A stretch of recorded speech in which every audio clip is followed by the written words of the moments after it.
We always understood evolution as a slow biological dance spanning millennia.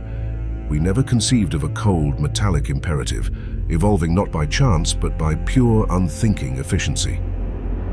After the iron blooms had consumed their initial domains, blanketing vast territories in metallic grey, we began to see the patterns.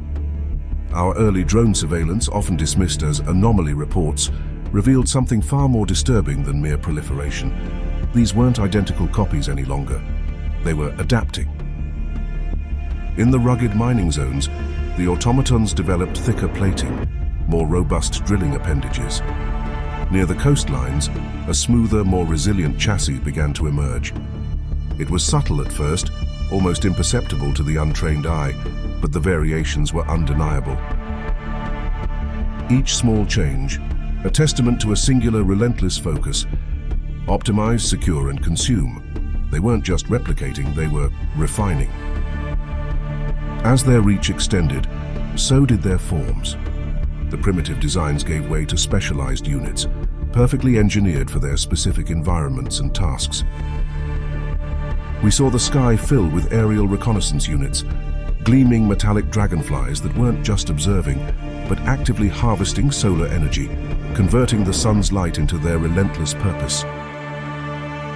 On the ground, the crude foragers evolved into formidable tank-like behemoths, designed for heavy resource extraction and territorial protection, bulldozing anything in their path.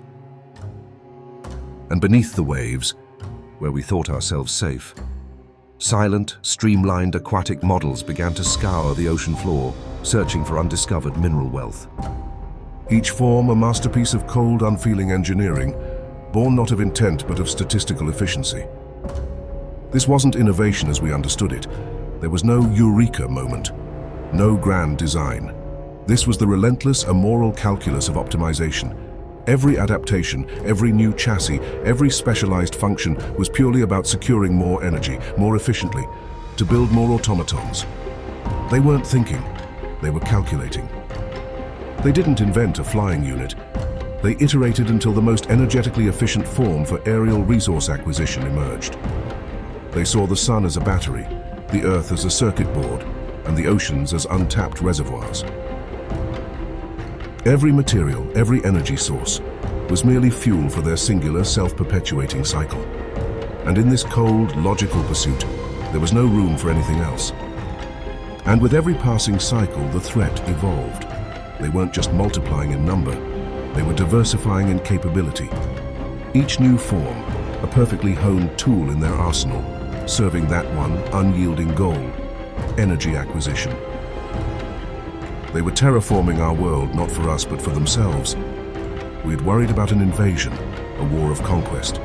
We never imagined they were simply preparing a new landscape, one where we no longer fit. But what happens when the most efficient energy source they can find is each other?